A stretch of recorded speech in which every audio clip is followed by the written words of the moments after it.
Wheatley, and welcome to episode 172 of the Wheatley podcast. Thanks very much for joining us wherever you're doing so. A big thank you to Aideen for coming on last week to talk all things art, visual art, representation in the art world. The fact that she's going to be working with Peter Gabriel, which is just, I did not know that before we started recording, so I was like pretty blown away because I'm a huge fan of Peter Gabriel. But Aideen's work is fantastic, and she's one of the best artists working in Ireland. So, and well, not just Ireland, but go check out the episode if you haven't done so. If you want to support us, you can on Buy Me a Coffee. Link is in the description. Blah blah blah.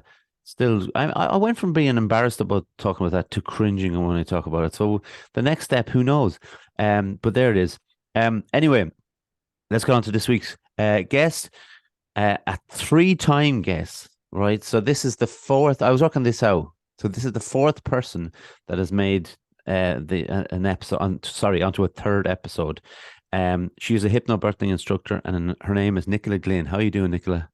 Hi, Derek. Welcome back. Thanks.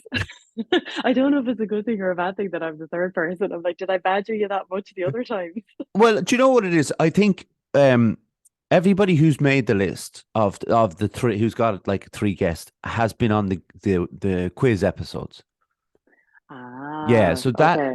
that's kind of made up the number to three. But the other people then would be Martin, who's my coach. But we had a couple of things where we were talking about the first time around we were talking about training and things like that, and the second time we were talking about trying to run a business in COVID.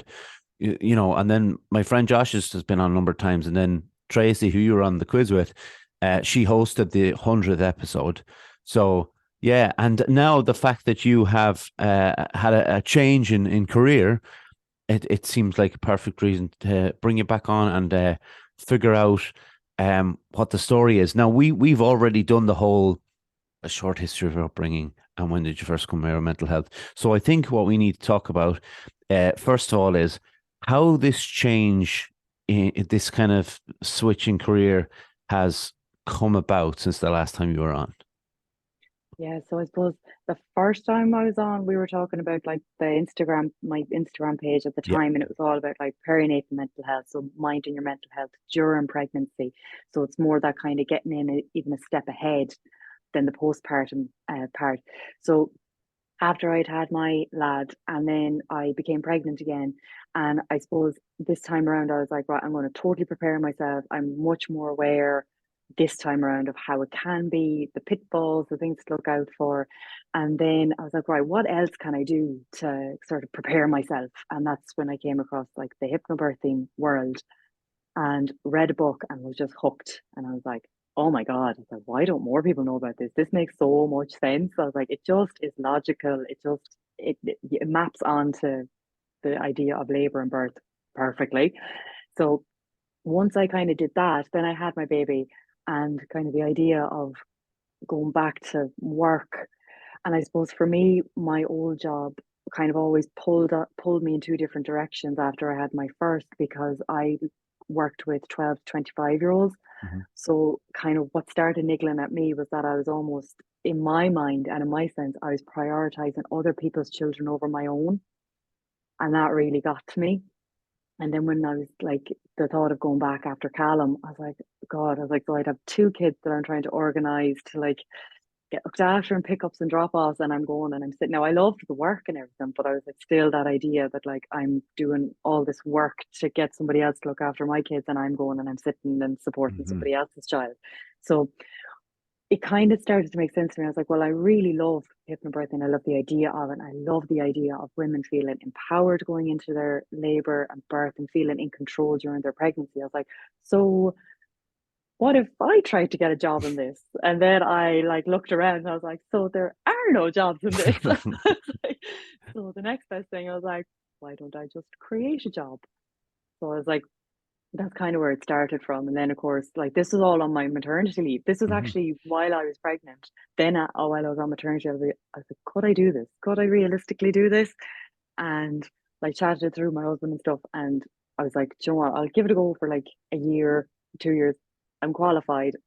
if this doesn't work out, I can always just go back Mm-hmm. to another job somewhere down the line then as well. But I thought I'd give this a right good go first because I just really believe in it. And Yeah. it just made sense. It just all made perfect sense when I was having my second and even after the birth. And I was like, oh my God, this is brilliant. Everyone should be doing it. Yeah, like because what's interesting to me is so you've had two kids, but this was kind of, I suppose you were reading about this before the birth of your second son. Mhm. Um, what made you kind of read about this? Was it just a curiosity thing? You just, because it wasn't the fact that you had a difficult first um experience uh with your son. So was it just a case of like, and I know people do this all the time, they'll read up about different things. Did you have difficulty in the first one that you wanted to address when you were going into the birth of your second child? In a way, yeah, because like so I put it out there, like I didn't necessarily have what you would say, like air quote, a traumatic birth, Hmm. but there was definitely a large element of like a complete loss of control Right. and just kind of feeling at the mercy of everybody else in the room. And like I can remember that now. That's 3.5 years ago. I can remember that like as if it happened yesterday. So I suppose trauma presents itself in all different ways to people too as Hmm. well. So it was kind of after I had Rian and I started the Instagram page for the maternal mental health. I suppose through accounts that I was following, I started seeing like people doing home births and people, talking about getting informed during your pregnancy. I started seeing a lot more information about things to look out for when you're pregnant, decisions you can make in your labor, all this sort of stuff. I was like, why didn't I know about this? Like, Hmm. where was all this information the first time around? I was like, the midwives were fantastic at my antenatal appointments, but like none of this information was given to me. And I was like, did I have to ask? And if you have to ask, that seems unfair because I didn't know I had to Yeah. ask. Yeah. So it's like the information is out there for you, but it is that sense of like, well, if you don't ask, no one's going to tell you. And then it's like, okay, well, then you're sort of stuck in a quandary. So when I started seeing all these other accounts and kind of seeing this whole other world of like how it could be, Hmm. I was like, oh, okay. And then I fell pregnant. And like from the minute I saw that positive pregnancy test, I was like, I'm having a home birth. I'm not going near that hospital again. So it was kind of from the get go, I was like, right, well, what do I have to do to have a home birth? And so that sort of started me on a whole other journey of like, okay, well, now I need to find out what I need to do and how I get linked in and everything. And my antenatal appointments on my home birth, because my midwife would come here to the house and we'd have like an hour to sit, Mm. have a cup of tea, chat through everything. It was a completely different experience. And I got loads of information that I didn't get the first time around. And I'm not saying that in a bad way because, funnily enough, I actually had the same midwife on Right. both. But it is that sense that like midwives don't have the chance, they don't have the Mm. time to give that they would like. I'm sure every midwife would love to sit down for an hour with every mum and tell them, okay, this is what you can expect, and this is all the steps and stages, and if you're interested in this, here's a book about this, and if and Mm. because they do have the information, they want to give it to you, but they can't because of the time constraints and the demands on the job. So when I had Ashton come into the house and like just the really relaxed conversation, there was no time pressure, there was no one knocking on doors, interrupting or anything like that. So I learned way more the next time around. And she had said to me again, and she was like, "Oh, have you thought about hypnobirthing this time around?" She was like, "I think I said it to you with Rian." I was like, "Oh, you did, yeah." And I kind of laughed and I was like, "Yeah, I wasn't doing that the first time around." But I was like, "But you know what? I will do it this time around because it was curiosity was getting the better of me this Yeah. time around." So I was like, "Well, I'm learning about home births and people are talking about hypnobirthing, but I still don't know what it is." So I went, I did a hypnobirthing course, and like the course was grand, but I did come out of it. And I turned to my husband. I said, I could do that way better. So that kind that kind of got the ball rolling then as Yeah. well. So I was like, I know what they're trying to do, but it's just not quite getting across because I had read so much about it. Yeah. I kind of, and it was my second baby. Everybody else in the course, it was their first baby. And they were kind of, they were really like hooked on what the midwives Yeah. were saying and stuff. But and it was funny because I was saying afterwards, it's like the midwives were wonderful present. They were funny and they were so nice. But I was like, do you know what? It seems unfair. I was like, midwives are gifted at helping women give birth to Yeah. babies. Like some midwives are not facilitators. They, delivering workshops, just like that's not on the curriculum when you're Yeah. in college. So it does, like, to me, I feel like there's so much put on midwives' desks and they have to be everything to everyone and do everything. You're like, well, why not just divide it all down and let people do what they're brilliant at, and Yeah. just give the other stuff to the other people who want to do it. Of course, yeah, like a You know? specialist kind of Hmm. situation. And I suppose the big question then, Nicola, is like, what is hypnobirthing?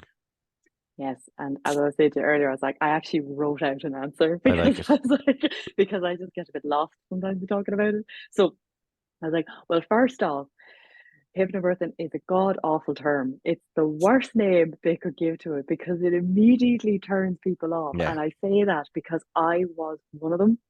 When I was pregnant with Rian, and my midwife said to me, well, there's hypnobirthing courses going on. I was like, all right, Jeff, good luck with that. Yeah. It's like, I nodded politely in the moment. And then I was like, absolutely not. I was like, I'm not doing that. Because I had this idea that it was like, sitting on a chair, getting like hypnotized or Yeah. something. I had this like real hippy dippy kind of idea of it, but it's not. What it is that it's all about like unlearning the unhelpful and negative kind of ideas that we have about childbirth and labor, because we have been conditioned to believe that it's so painful, that it's bloody and it's gory, and that women are unhinged when they're in labor, and Yeah. it's a horrible event, and ironically that there's something unnatural about the idea of giving birth. And I mean, like, that's conditioning through all different avenues. That's society, that's through the media, that's through like it's across all boards. That like you get this idea that like it's something to be feared and it's Yeah. absolutely terrifying, and your child's going to rip you in half or something. But it's more definitely kind of like a balanced approach. So hypnobirthing, it is about more of a balanced approach. It does primarily focus on like breathing techniques, visualizations, relaxation scripts. It does go down that avenue, but it's kind of, there is an antenatal aspect to it as well. So you do talk about what to expect, like physiologically, during labor and childbirth as well. So it's kind of marrying the two things together. So it's giving you the information and the knowledge base. So that's the kind of foundation. And then layered on top of that is all the nice kind of relaxation. So it's kind of like, okay, I know what to expect, and here's how I'm going to manage it. Yeah. Relaxations, visualizations, affirmations, all that sort of thing. That kind of makes sense. No, it does make sense because it makes sense now that you've broken down what it is, why you would suggest that like hypnobirthing is probably uh, It's an awful term. yeah, like a misdirection. You know what I mean? It's because as your Instagram page suggests, like mindful birthing is a better way of putting it, because you're taking out that aspect that you mentioned. And I've spoken to Tracy about this, who is a hypnotherapist, and I at the start was like, yeah, but like, could you turn me into a chicken or something? You know what I mean? That kind of idea. It's that silliness, but she Yes. said that's not the same thing. She broke that down and she was very polite, because she could have been dismissive and called me an idiot, and she didn't. But that idea, like, because it's a much um more comfortable term, I guess, for us who would be dodgy about something like hypnotherapy if we don't know about it, obviously. And I Mm. think mindful birthing is a really a much better way of putting it. When someone does find them, like you said, you found out you're pregnant and you immediately went on this kind of search to do something different. Is there an ideal time for someone to come to you for some sessions, or is it more when we get to maybe 3 months out, or is it a good time just like as soon as you find out and just go bang straight into it? Well, I mean, like, that totally depends on the person Hmm. too as well. Because like I've had people contact me and they're just like, oh well, I'll just be 12 weeks next week. Yeah. So, and I mean, like, kind of that 12-week mark is what we all strive to get to kind of just alleviate the pressure a little bit, because that's sort of it's the first marker is your Yeah. 12th week kind of thing. So when people are phoning me around that time, I'm generally like, okay, well, how's about you just maybe take a breath, take a breather. It's brilliant that you've contacted me, but like, you've got weeks and weeks and weeks to go. I will happily start working with somebody at 12 weeks. Yeah. But I mean, I think it's no more than anything else. If you're doing lots of practice and then you have a big gap, you might kind of tend to forget things, or they might not just feel as fresh in Yeah. your mind. So that's why I would kind of recommend, the 20-week mark, because at the 20 weeks, you generally tend to have your anomaly scan, and there's kind of more check-ins around with your health professionals. And it's kind of that second marker. And it's sort of, it's another kind of breath that, like, okay, I've reached the second marker now. And kind of there does tend to be like a taking your foot off the pedal a little bit, being like, okay, no, I can settle into this pregnancy now. So it's usually from kind of the 20-week mark. Right. Honestly, I'll start working with somebody at any point, but usually the 20-week mark, because I think even for me, I found that there was just something about that 20-week mark, having the scan, getting to see that kind of all's well. It just was sort of that reassurance that, like, oh no, I am pregnant. Okay, no, Yeah. this is happening. Yeah. Kind of thing. Because there's lots of people, like 1 in 3 of us miscarry. So, it can be quite a scary time, those first 12 weeks, 12 to 20 weeks. And I had a miscarriage too as well before Rian. So I knew that kind of there were certain markers. I was like, okay, if I can get to this one, if I can get to that one, then I know that I can kind of just take a breather. So that's why I would generally tend to say around the 20-week mark. And then from there, like, if you're kind of coming at the 20-week mark, it's nice to kind of space them out every 2 weeks. Right. Because usually at 20 weeks, you're still working, you're still living your life, you're doing everything, kind of signs is on that you might not have a big bump or that. So usually everything feels very normal, and kind of just life is just carrying on around you. But it is kind of, as I've noticed, that it's usually around the 30 plus weeks that people are starting to get in touch now, because Right. it's almost like, I have a bump. It's there in front of you. You Yeah. can't avoid it anymore. So it does tend to be kind of maybe the later 20s, early 30-week mark that people are starting to get in touch to as well, which is absolutely fine too, because there's almost a giddiness to the person as well, because they're just like, oh, it's getting closer. Yeah. And you can kind of harness that energy and turn it to excitement rather than nerves. Because, like, people phone me initially at the 15-minute consultation, and they're like, oh, I'm getting a bit nervous now, and kind of like, it's all coming very fast. But by the end of the consultation, it's happened nearly every conversation. Oh, I'm really excited now. Yeah. So you're changing the nervous energy to an excited energy. Like, it's the same energy, you're just changing the mindset around it. And even from that, it kind of gets you on a more positive footing, and it gets you more into a positive mindset of, like, it is coming fast, but that means my baby will be here sooner. It's like a fork in the road. So you're kind of like, the person comes to you nervous and fearful, and they can either keep going down that fearful path and then kind of just like lean into the medical model, or they can take power and feel control and be like, no, actually, I'm going to be excited about it, Yeah. and I'm going to look forward to it, and I'm going to do this, and I'm going to do that, and I'm going to take control of it. So it is that sort of, it's that moment. And usually I find that's the free consultation that I do. That's the moment where they decide which road they're going to go down. And it's usually the positive one. Yeah. But that, like, it's funny just using my own kind of experiences of obviously it's completely different, but we've all been kind of at the fork in the road in something. So if, like, I was supposed to go to Malaga a few weeks ago and I didn't make it because of anxiety, so I went down a certain kind of road, and I could never, like, there was glimpses, I suppose. It's wrong to say I could never, but there was glimpses of, it's exciting if I do it because of this.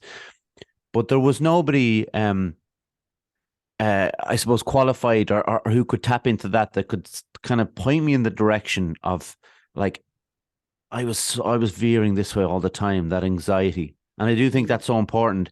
And, what you were talking about with, actually, let me put this in, right? So you brought up a point really well there about the idea of media and TV and film with to do with birthing and that experience.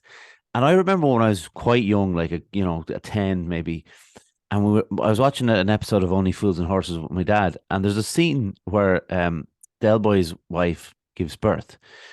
Now, the screaming that goes on in that scene, and I'm a young lad, not knowing anything about these things. And I remember my dad saying, I don't think it's like that in real life. That seems a bit over the top. And I remember it perfectly, because every time I see that episode, every time I see the episodes now, it's like that. It's a wild, like, she's obviously just giving birth, the screams and stuff like that. And just, it was a good example of, just that popped into my head. But what you mentioned about, if people are seeing that, and examples like that, they've never had a child before and they find out that they are pregnant, like, when they do approach you, like it's, I don't know. Obviously, I've not that obviously like obviously I haven't been pregnant, but like I haven't, I don't have a partner who is pregnant either, so I've never even been on that kind of road, whether it's anxiety or excitement. But I can imagine for the first timers, who are experiencing that the nerves are quite, high, but we need and they need someone like yourself to kind of show them through that mindfulness and stuff like that. When you are approaching mindfulness, because we've talked to a lot of people on this podcast about mindfulness and things like that. How do you have to judge by the character? I suppose is the best way of doing it, because there's different approaches I'm sure that you take. Like if you start with breathing, or if you start with like visualization or whatever it might be, it's kind of going on your own intuition a bit, isn't it? Yeah, and I suppose that's where I would draw on just my own experience working in Hmm. mental health. Like I worked in it for over 10 years, you know, so it's like if I can't really read a person at this point, I don't know what I've been doing. Mm. But it does definitely, but it's not even a thing that like I will make the call. I will get a sense from somebody and then I put the option back to them. Yeah. So like I was working with a woman and just with the way she spoke and just her demeanor and everything like that, I was like, do you know what? I was like, will we try a relaxation? I was like, I think it might be kind of helpful. I said, no, we can try a relaxation, or we can try affirmations. I was like, Hmm. which one do you want to go with for this moment? And she was like, do you know what? I'd really love to do the relaxation. She goes, but I'm interested in the affirmations. So it's all the time like it's like I have just a big toolbox of things, and I will just put the things out in front of you, and be like, okay, so we can do this, or this. What do you want to do? Yeah. And they're like, okay, well, I'll do this. Okay, we'll do this today, but we can circle back to these other things. Hmm. So it's all the time. It's not kind of pigeonholing anybody into like, okay, so we're just going to do breathing, we're just going to do relaxation. It's just a mishmash of what will work for that person. Because like with that, I finished my session with her and she found it really beneficial, because she was finding it hard to kind of like, this is going to sound a bit bananas, but like she found it kind of hard to connect with her baby, Hmm. which might sound strange considering the baby is inside you, but it's kind of like an inner and outer world. So like mums to be are, they're focused on the outer world a lot of the time because they're working and they have lots of stuff to do, that sometimes they actually find it hard to switch off and connect to the world that's going on inside them. Hmm. So she was kind of struggling with that a bit. So we did a whole kind of relaxation, and the focus of it was connecting with her baby. And she had this absolutely beautiful visualization after it. And she told me about it as well. And I said to her, I was like, you don't have to tell me about it. I was like, that's for you. That's your thing. You don't have to tell me. But she wanted to. So she told me all about it. And it kind of reflected. So in a way, she she ticked the second box because we did the relaxation, and from that she had this beautiful visualization that she kept tapping into for the rest of her pregnancy then. Hmm. So it's not even about me coming up with visualizations, it usually comes from the person themselves. So it all depends on it. I suppose no matter what it is you go into, you get out what you put in. Yeah. So it, like, she was very open to that, and because of that she benefited from coming up with this absolutely beautiful scenario that came up in her head too as well. But like that, with another woman I'm working with, she's a little bit more black and white, and she's a little bit more kind of, okay, I need information here and I need this and I need that. And I was like, Hmm. do you know what? I said, have you ever tried affirmations? She was like, what is that? I was like, told her what they were. And she was like, oh, I think I like the sound of them. Hmm. So I wrote out a load of affirmations to her and emailed them over to her. And I was like, read through them, see which one speaks to you. And then the way I would use affirmations, even for myself, is like on a deep inhale, you just breathe in, and on the exhale, you say your affirmation. So it's kind of it's embedding it into the subconscious then as well through your breathing techniques. Hmm. But it's kind of, it all depends on the person sitting in front of you, Yeah. and you have to be adaptable, and you have to change with Yeah. whoever. Like though that's I suppose that's what's great about like a service that you're the service that you're given, because um for me, like affirmations, I had no idea what they were like 3 years ago before I started doing the podcast. And then, a number of people come on and talk positively about them. And then you obviously want to go and pursue them. And it's that whole thing, like you said, one size doesn't fit all. Like, meditation mightn't work for somebody, but it's perfect for someone else. Affirmations, breathing, all those things are great for some and not so much for others. When you do you find now that there's a lot of first time mothers coming to you, or because this is the kind of thing going back to your own case, like you started to learn about this in your second pregnancy. Do you find that there's a good mixture of first time mothers and people who have been there before? At the moment, primarily it is first time mums Hmm. that will become, but I actually think that's brilliant because I'm like, well, if you're doing it the first time around, there's nothing to stop you doing it the second time around. It's true, yeah. I suppose that, like that for me was actually, and it was something that my midwife spoke to me when I was pregnant with Callum and I was doing my home birth. She did warn me. She was like, she's like, not everybody. She's like, but after having a home birth, she goes, you may start to feel a bit angry about your first birth Okay. because she goes, 9 times out of 10, she goes, it's a very positive experience. She goes, and versus maybe the first time around or the second, if this is your third baby, subsequent pregnancies, because you may start to find that you start to get a bit angry about things that were done in the first one.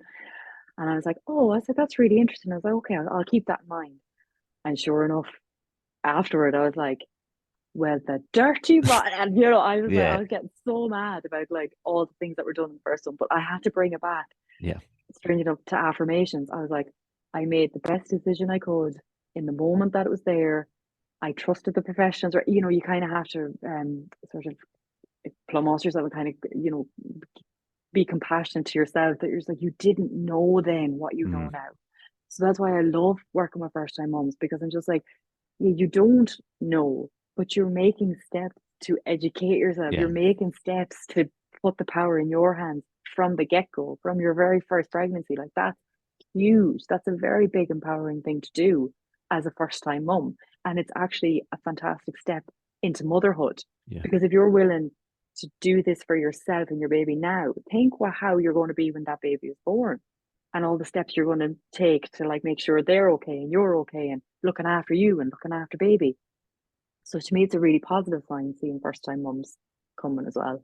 Yeah, 100%. And there's another thing that kind of crossed my mind as well when I was kind of thinking about this episode of people who have experiences, maybe trauma or, a difficult birthing experience. Um, and depending, like, not pointing the blame at anyone in particular, but, this has happened a lot. And I've had people on here, and I'm sure you've met lots of people talking about the same kind of thing. And I wonder if this experience or reaching out to you would benefit them because like it's very difficult to go through a really traumatic experience and have to go back to that place again. It's Mm, almost you know it almost gives you anxiety even thinking about it, never mind knowing that you will have to do it because you say you're pregnant again. um mm. I wonder, will people use your skill to kind of remove that kind of fear and anxiety?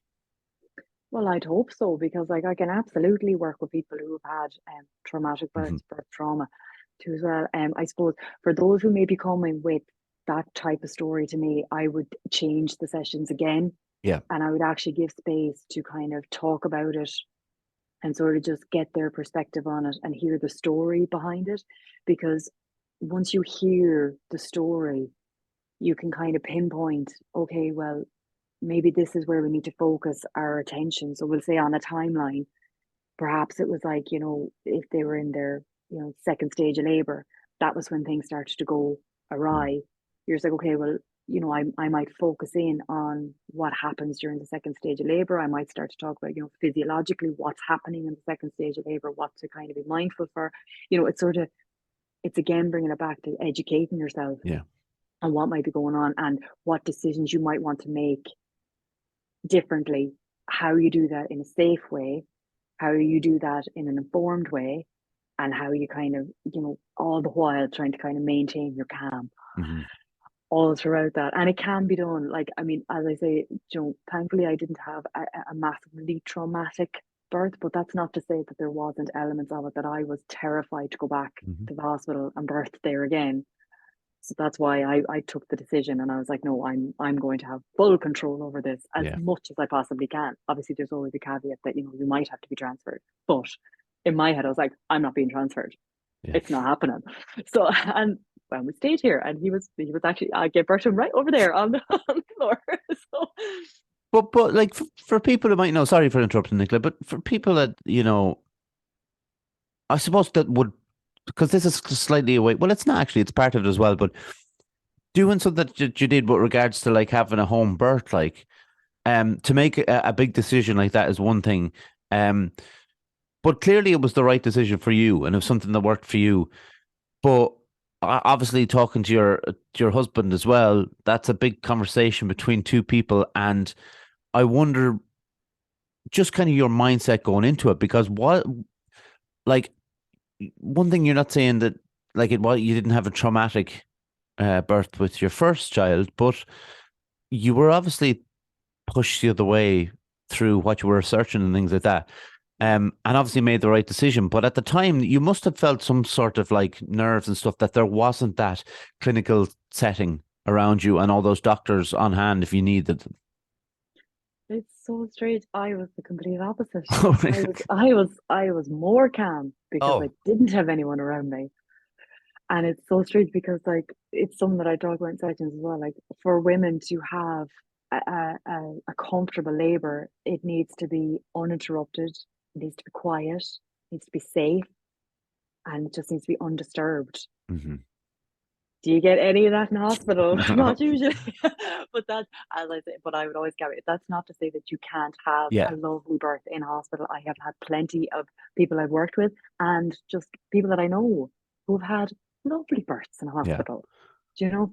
I think it's just it's all dependent. It all just depends on the day and what's going on too as well. But no, for me, it took away all the anxiety, yeah, knowing that I was going to be in my home and I could set up the room and I could just wander about. I could wander about naked if I wanted to, and nobody would say anything to me. yeah, But it's just it's knowing that any decision I made, I was making it, and it was in my four walls, and yeah, no one could tell me otherwise. Even my midwife would say to me, she was like, "I'm not coming in necessarily as a professional because I'm a guest in your house." yeah, So even that idea, that the person who's coming in to support me sees themselves as a guest in my house, not as a midwife coming in to tell me what to do. yeah, And she didn't, and I was left to just do my thing and everything like that. So it was very different from the first in that sense. But for me, that's what took away all my anxiety. And it was actually the idea of even a transfer. I was like, no, it's just not happening. I just manifested it. I was like, no, it's not happening. I'm not yeah. I'm not being transferred. It's just not happening. It's happening all here. I'm not going anywhere. No. I'm going to be here. I'm going to give birth here. Thank you. And it's worked out perfectly in that way. Another thing I wanted to ask you about, because this is, obviously important to people who might sign up to this, but also important to this podcast, I guess, because the way we think, or the way I would shape questions. But the fact that we talked the last time you're on about perinatal mental health, and the amount of time you've spent working in the mental health services, I think it's very important that you are able to bring that to your work, because I think, anxiety is obviously a huge problem. With mental health side of things is obviously a huge problem. And look, I know nerves and anxiety are different things, but I can't imagine the anxieties, maybe particularly the first time a person is pregnant. So I'm sure, now I might be wrong in this, like, but I'm sure you've come across these, moments where you've had to put those skills to use that you had been using before. Do you mean for myself or for people I'm working No, with? for people that you'd be helping. Oh yeah, but sure, it's like I kind of say as well, like, you know, the sessions that I'm doing, like because you're dealing with a person and that Mm. person has a history. So it's not even that, Donna and she's pregnant. It's Donna who, maybe would stress out about X, Y, and Z Hmm. before she got pregnant. It's Donna who loves going hiking and maybe now is a bit worried about going hiking Yeah. because so you have to consider the whole person that is still there. Because I suppose I spoke about it in the podcast previous, is that like there is a sense of your identity that starts to get shaken a little bit. Yeah. It's like, oh well, I can't do that because I'm pregnant, or I can't go there because I'm pregnant, Yeah. or I can't go on a plane because I'm pregnant. So you have to always consider the whole person that's sitting Hmm. in front of you. And like my work is strength based. I will always look to, okay, well, what's worked for you? Like Yeah. when you're stressed, like what works? And just constantly drawing it back to the person that you are and the things that work for you. Because there's no point in suggesting, oh, let's do lots of meditations when the Yeah. person sitting in front of me is like, I don't buy into that at all. Yeah. Like, what is the point of that? So for a lot of people, and if the case comes up where somebody I'm working with doesn't like affirmations, doesn't like visualizations, doesn't like breathing, doesn't like anything in the hypnobirthing realm, then perhaps it is just a space to talk through Yeah. the stresses and the anxieties that they might be facing being pregnant. It's just it's just giving a space to it as well. Like as I say, it's not a medical model, and it's very much like on a person, an individual basis, and whatever that person needs to bring to session, we'll talk about it in session. But in saying that, if anything came up where I was actually genuinely concerned about a person and kind of where they're at in their own headspace, there is a perinatal mental health service in the HSE. Yeah. So I'm not operating out here on a limb on my own thinking I'm God, Yeah. that I can do everything. I can't, and I don't, and I won't. Yeah. If I am worried about somebody, I'm worried about their mental health. Like I will signpost them back to their GP, back to their midwife, back to the consultant, back to the perinatal mental health service, because there are other avenues out there that might be able to support that person better than me. But it may have taken a conversation with me to get the ball rolling on Hmm. that. But 9 times out of 10, somebody coming to me, it's normal worries and anxieties. Yeah. But I suppose it's normalizing it Yeah. Yeah. is Of the work. course. Yeah. Yeah. Because if it's your first time around, you might be thinking you're going mad, Yeah.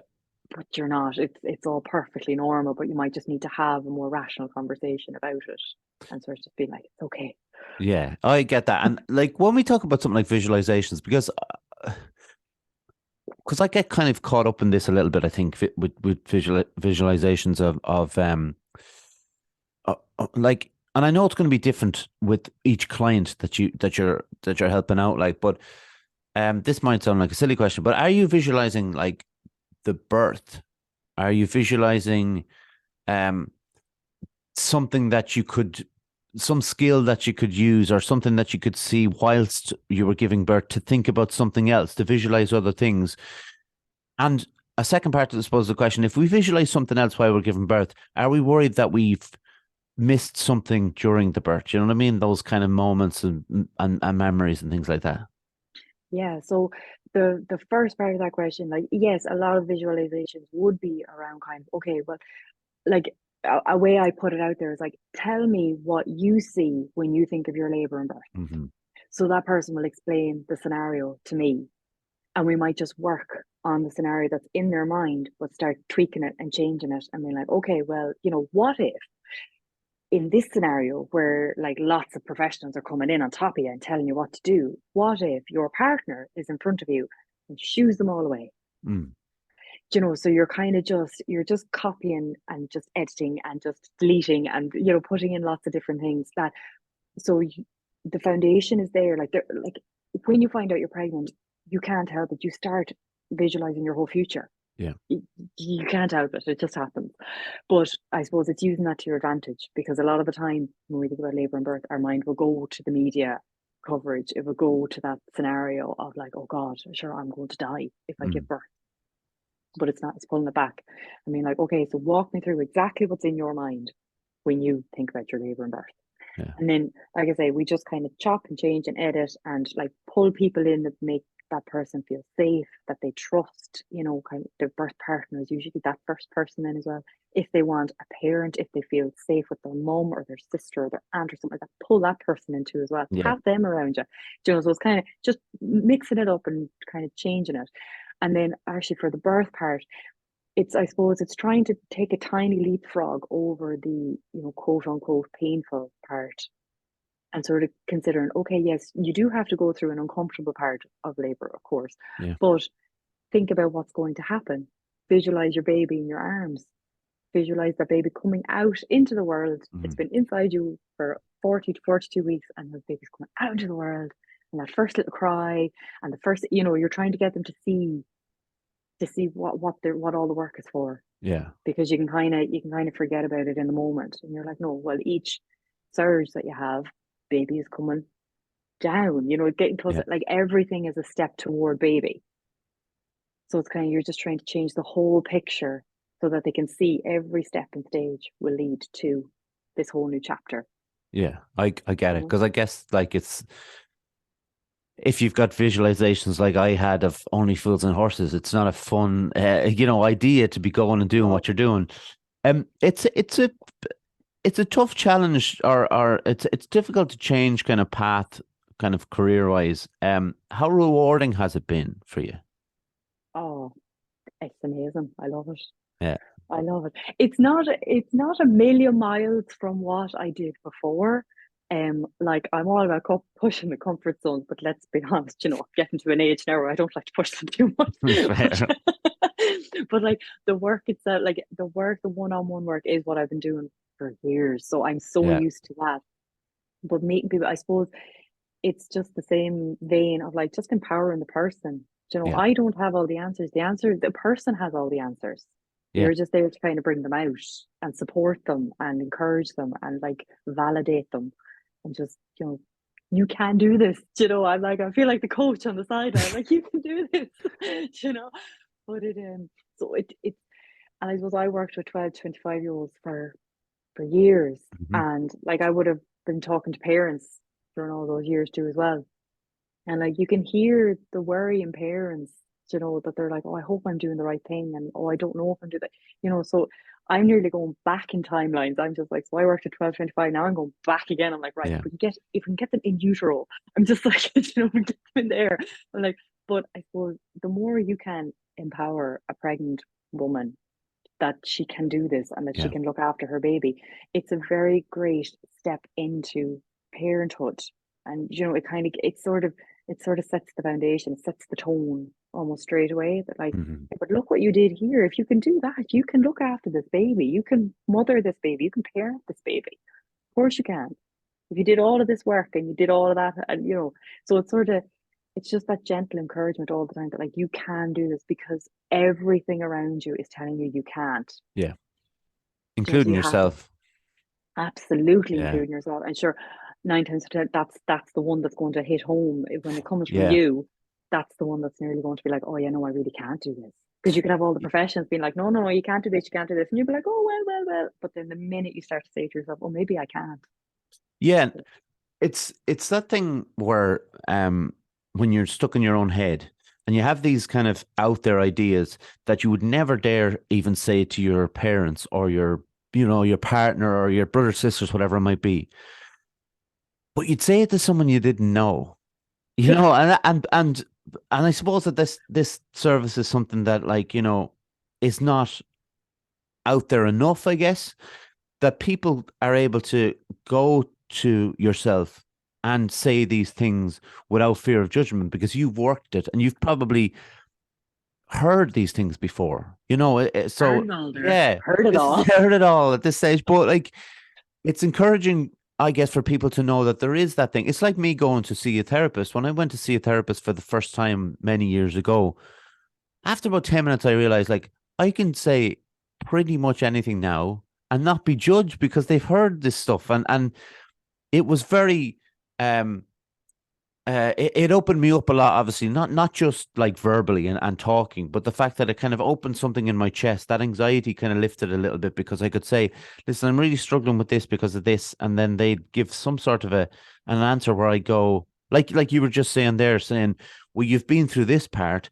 Well, you can definitely bring up your child now. Like, if people need that, but they don't necessarily know of these services, Yeah, you know. well, mine's the only one out there, so So now they know. But now they know. it's just so, and look, I suppose we always draw back to our own experiences. And I draw it back to going to therapy and stuff like that. It's like realizing that there was someone there to listen. I did see on your Instagram page, like, some client testimonies, which must be really rewarding to read also. It is, and it's so funny because like my background is nursing, and I mean, like it. I remember saying it to another. I was like, "Well, you don't go into this job for thanks." Yeah, That sort of way. But yeah, like, I don't mean that in a cynical way. I mean, like, mm, if you're going into, don't go into it for the wrong reasons. Don't go into it to think like that. You're going to be getting your sainthood or anything like that. yeah, It's, do it because you want to do it. Do it because you believe in the people that you're working with. And that's what it is for me. When I read those testimonies, I'm just like, you did that. Yeah. Like, you did that. And I've messaged the moms and they were like, oh, thank you. And I'm just like, thank yourself. I'm just like, I Yeah. didn't birth your baby, you did. So it's But all the time, hand it back, because you're like, yeah, you. like I agree that they did it, but it's like I was just saying, the I don't know, are we really good at like taking compliments or even big thank yous and stuff? And this is not slighting yourself, obviously, but the idea that like you gave them that room, like to be able to discuss what was wrong with them and introduce them to the things like visualization or something that they wouldn't have thought of, or breathing techniques that they wouldn't have had available to them. And this is one of the most important, if not the most important, experiences of their lives. And to have you to kind of guide them in a certain way. I can imagine the gratitude that they have. I have the same gratitude for people who helped me out in those situations where I really needed them. So, like, I understand. Yes, they did it, but you've got to just accept the pat on the back and the thank you. Never. Never. I won't do it. Never, until I conquer the HSE. Until that impossible task is achieved, I'm not. But another thing I wanted to ask you, and I've asked a couple of people about this recently. How often do you have to explain what you do to people? Well, probably on every interaction. Fair enough. Yeah. But you know what? I've got my little spiel here now. I'm just going to carry this around in my bag. And be Yeah. like, hold on. Hold on.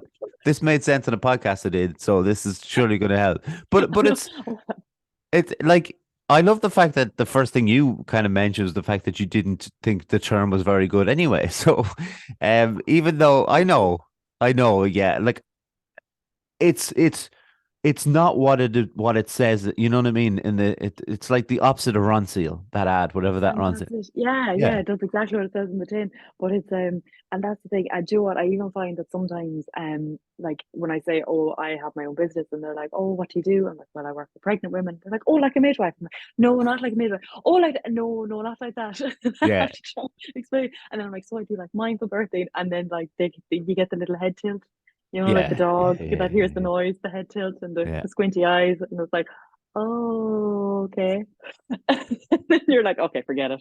Like, Yeah, you're not maybe my niche it's market anyway. yeah, maybe you don't need to know, and if you do, you can always look it up, I suppose. Before we get into the kind of the lighter stuff and things like that, most importantly, Nicola, where can people find you? Where can they find your work and stuff like that? So I'm on Instagram and it's mindfulbirthing_. Mhm, And then I have my website, so that's www.mindfulbirthing.ie. mhm. And I'm also on LinkedIn. I'm not as active on LinkedIn. Right. But yeah, Instagram is usually the best place to find me because you can send me a message there Yeah. as well. So Uh, and I think, like, particularly with what you do, if there's people listening to this, and I know some people listen to every episode, which is mind-boggling. Uh, take the compliment. yeah, no, I can't, and I won't. But no, I think it's important. Like, if you do know someone that could benefit, because it's one of those things that if someone is pregnant, if people aren't pregnant, that they're listening to this, or they maybe past the stage of pregnancy or way before the stage of pregnancy, there's going to be, we all know people who are in that kind of territory. Let them know, and they might get something from Nicola, and especially during the consultation, like you mentioned, that's important as well, that they will be able to chat to you a bit more about it. Especially if they think, why didn't Derek ask about this? And most people do that every episode, so that's part of it. You came, right, so it's important for me to mention this. When you were on this podcast before, you obviously did your own episode, but you did the quiz. I had to look back because this is shambolic on my part. You came joint second in the quiz. I Did looked I? it up. Yeah, you did, because I looked it up and I remember I knew Ginny won, but yourself and Tracy came joint second. And Joanne sabotaged her own. I know Joanne listens to every episode; she should be listening now. But she sabotaged her own thing by inviting Donald Trump to the. Do you remember that Oh one? yeah, Yeah, that yeah. didn't work Oh, well with me. Joanne. A very strange choice. Well, we were talking just before we came on, and we were talking about reading, passions of ours. And I know you kind of similar to me with regards to nonfiction and fiction. Like, what are you reading at the moment? And when did this, first of all, when did this reading kind of come about? Were you a very young age when you started reading? Oh God, I've been reading for as long as I can remember, and like there's pictures of me at home as a child, and I'm asleep on my bed with a book on my face. Do you know? It's Yeah. like so. I've just always read, but like I was very uh how would I say it without sounding weird? I was I don't I wasn't a loner child, but Yeah. I very much enjoyed my own company. Yeah. So I was just always by myself. But like reading, sure, you make loads of friends when you're reading, Oh, yeah. you know. But it's that idea that like you just escape into Yeah. another world, you know. So like I've been reading, oh, since I was very young. I can't remember when exactly I started, but I my earliest memory probably like Enid Blyton. Hmm. I remember we used to get read to when we were little as well. So like there's always those kind of memories too. Yeah. Um, I I was probably a bit later. Obviously do remember some books from when I was quite young, but they tended to be connected with school, I think, more than, do you know what I Mm, mean? It wasn't like I yeah. went to a library and picked a book out. But I came quite late, and I did that. I don't know if you did this, Nicola, but I did that whole thing where I was like, what are the books that you should read or should have Oh, read? You know that one? And it becomes like, I think I've said this before. I read Moby Dick, and to be fair, I did like Moby Dick, but there is like a chapter of the whale's anatomy, which was, Jesus, it was hard to get through. But um, there's books I've wasted so much time with. Have you been in that position before? yeah, I know. See, I'm a devil because, like, if I start reading a book and then I'm like, oh, sweet jeez, like, this is an awful book. Yeah, But if I get to a certain point, if I'm kind of past the halfway point, I have yeah, to finish it. yeah. I get I that. can't just leave it unless it's absolutely shambolic. Then I'm just like, no, no, no. I'm like, no, I'm not going to waste my time. I don't have the time to waste on this. But there are other ones that, like, if I have just the tiniest percentage of intrigue, I'll keep reading it. And Yeah, then I get to the end and be like, yeah, that actually was a waste of time. And then I'll be really annoyed. yeah. I'm. There's probably there's probably a couple of books I can't really remember if there is, but I'm sure there's a couple of books that I stopped reading. But I'd be like yourself. I kind of have to finish what I started. You know, Mm, even if even if I'm past the halfway point where I kind of know what's going to happen, or I don't care what's going to happen, which is probably more kind of important.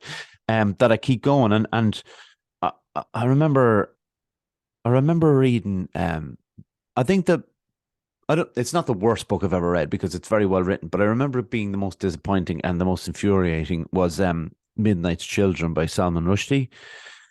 And yeah. yeah, and I tell you why it is. I think it was because I really thought the Satanic Verses was very good, and I thought like, I'm going to start reading more Rushdie now. And I remember reading it and thinking, this is a pile of shite. Like honestly, I could not get into it. Now, it's always one of those things like it's won so many like awards and everybody talks about it so glowingly and stuff. And I was like, did I read it at the wrong time? You know Oh, that one? that's an interesting. Ah, I like Yeah. that sentiment too, as well. It's just like you've read a book, yeah, and do you ever go back and read the book and be like, Mm, oh my God, yeah. that's amazing? Or on the contrary, you go back and read it and be like, that was fucking awful. Like, well, how Yeah. did I enjoy that Yeah. so Yeah. much? Yeah. You know? I've done that with films too. You know, that kind of idea where um I loved a film and then, but I can kind of, I don't know why it is, but I can kind of understand films a bit more because, when you're 12 or 13, you enjoy films that are a little bit lighter and kind of, Yeah. bouncier and stuff like that. And then you get more serious and you think you're kind of edgy. And then you go back and you're like, no, that's, terrible. But strangely enough, I did it this morning, right? So I get up nice and early. So I don't know if you've seen the film Crash, not the one that won the Oscar, but Mm. going back before that. It's a No, I David don't know. Cronenberg film, and it's based on a J.G. Ballard novel about people who get off on, basically crashing cars and, injuries and stuff like that. And I remember watching it when I was, maybe 20, and I thought like I thought it was great, And I watched it there this morning. I bought the Blu-ray and everything because it was re-released, and I was like, this is a bit crap, like, it's just not, I don't know, but like for me, it's different with films because they take 2 hours and they're over. Like, but when you're in a book and a big novel in particular, this is a big commitment. Like you say, for you, you've got like a job, kids, you're married, all those kind of things you have to put attention into. how often or how like carefully do you decide on which books you're going to read? Oh, so carefully, so carefully, because I'm just like, it is like that. Okay, well, if I'm going to commit to something, then I Yeah. need to, you know what? Because I won't leave you hanging on the film front. So I watched Django years ago when Yeah, it yeah. came out. Loved it, thought it was absolutely spectacular. Love a good Tarantino. But then watched it a few weeks ago. It ended, and Damo was like, "Oh, such a good film." And I said, "I don't like this film anymore." What? I was like, "I don't like this film. Why not?" I said, "It's awful racist." And he It's was like, awful. "Well, yeah." And I was like, "Well, no." I said, "But the idea." I was like, "Just the idea that people could have been bought and sold." I was like, and just that whole, Yeah, it brought up an awful lot for me.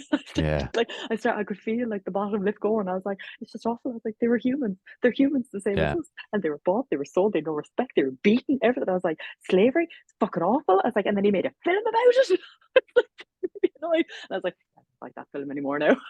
I Like, wanted, but and Nicola, but would you have felt the same with like? Was it the fact that it was Tarantino made a film about slavery, or would you have felt the same if you rewatched, say, 12 Years a Slave? Like, was it just the sentiment of slavery, or was it the way he presented the I sentiment? think it was the way it was kind of presented because like Yeah, Tarantino, he does take that slant on it being like that super dark humor yeah, yeah, yeah, around it, and like the N bomb being dropped yeah. He like it loves was that. nothing, you know. And I was like, it was.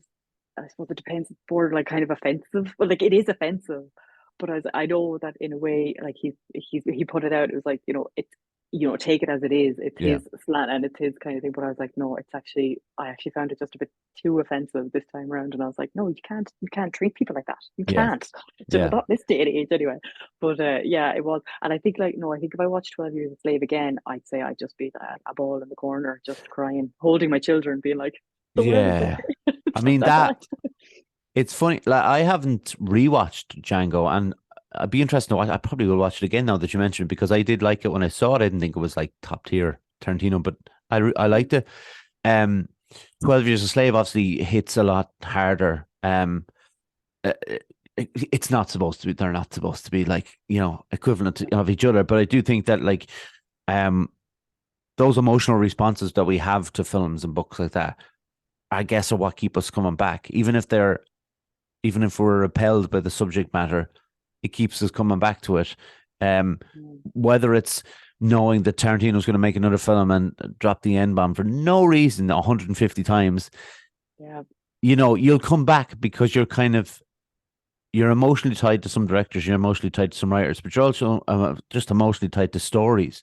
And like what I think, when I think of like going back to visualization, the people who can visualize very well are the ones that kind of stick to reading because that's the escape. Like, Mm, that's what keeps you going back. You've pictured what the family looks like or the lead character looks like. And then that's what sometimes throws us off the movie adaptation when we come into it, and all of a sudden, like, that's not the person I imagined it to be. That doesn't look anything I like them. know. I'm always very kind of trepidatious about going Yeah. watching the film version of like my favorite. But like I've never watched The Boy in the Striped Pajamas because the Yeah. book was just it's just Great. up there for me. Yeah. So I never watched that one. I didn't watch The Book Thief Didn't either watch that. because The Book Thief is one of my all-time favorite books as well. And that's actually a book that I've read 3 times, and each time I've gone back, I've just loved it more and more. Really? So it's kind of, I read it when I was very young, and then like came back as I matured a bit more, read it again. I was like, oh, it's so good. And then I read it when I got older again. I was like, oh my God, this book is just amazing.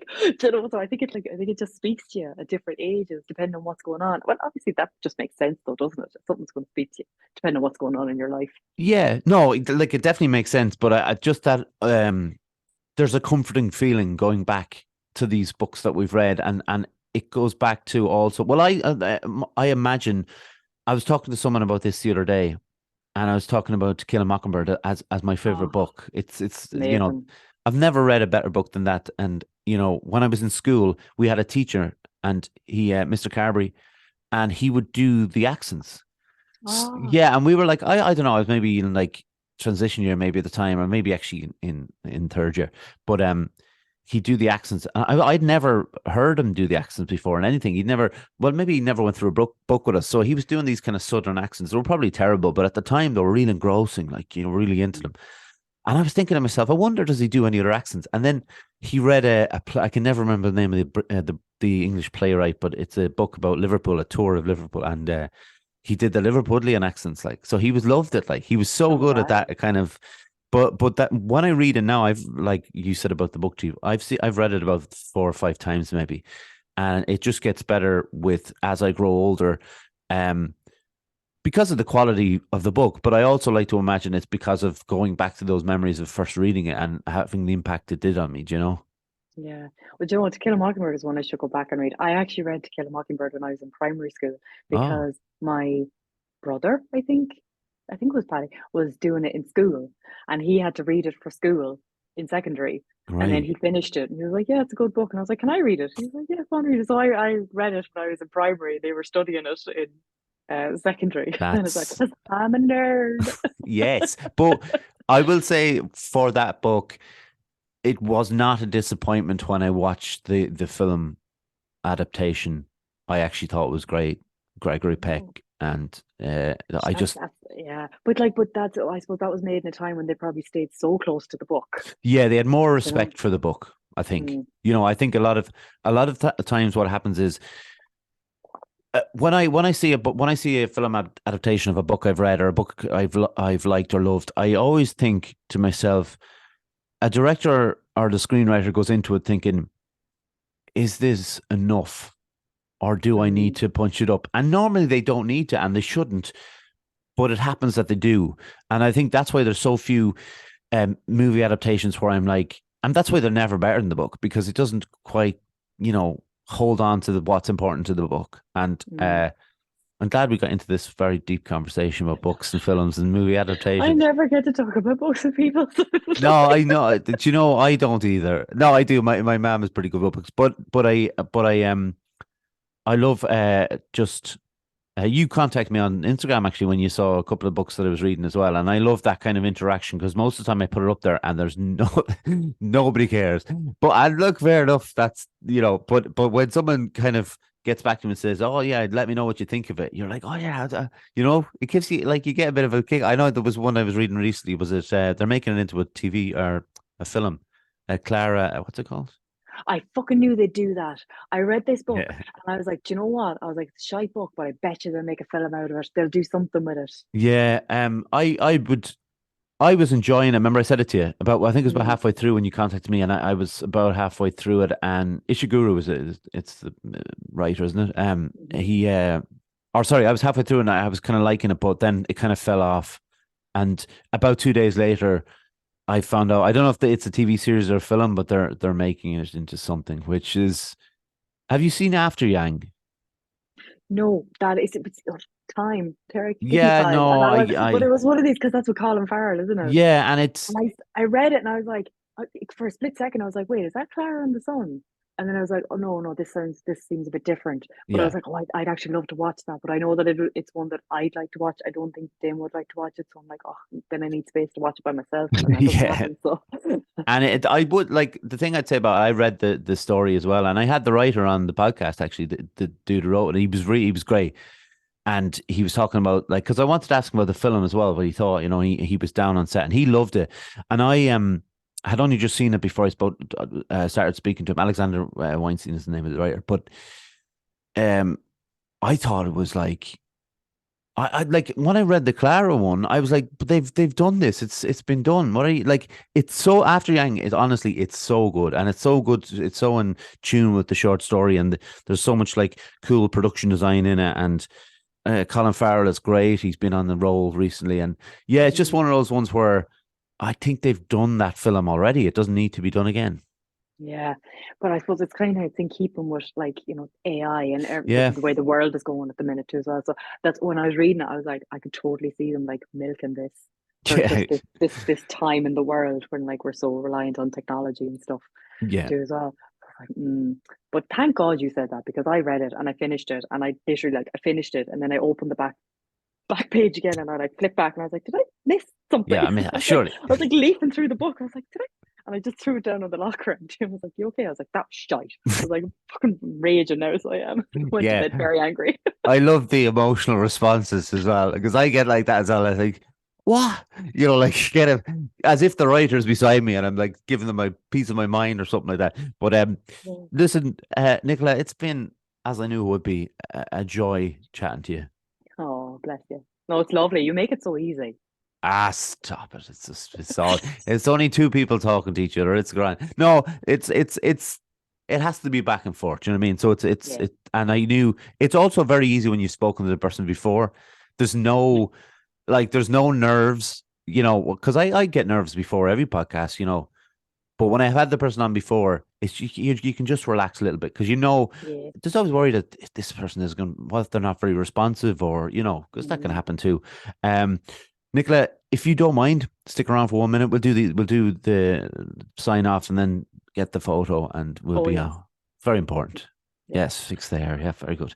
Okay, I also want to say thank you very much to John Francis for doing all the technical stuff. I always thank my mum and dad, my granddad, Jaron Calvin for the music and the logo. Subscribe to our YouTube channel. Follow us on Facebook. Follow us on Instagram. Follow Nicola on Instagram. Mindful birthing underscore. Hmm. Follow us on Twitter as well. We're kind of there sometimes. Um, Spotify, Apple, Anchor, Google Podcasts, all the other ones. Thanks everyone for joining us today, and we hope you enjoyed yourselves. And once again, Nicola, thanks very much. Thanks for having me. No problem. All right, everyone. See you next week. Bye.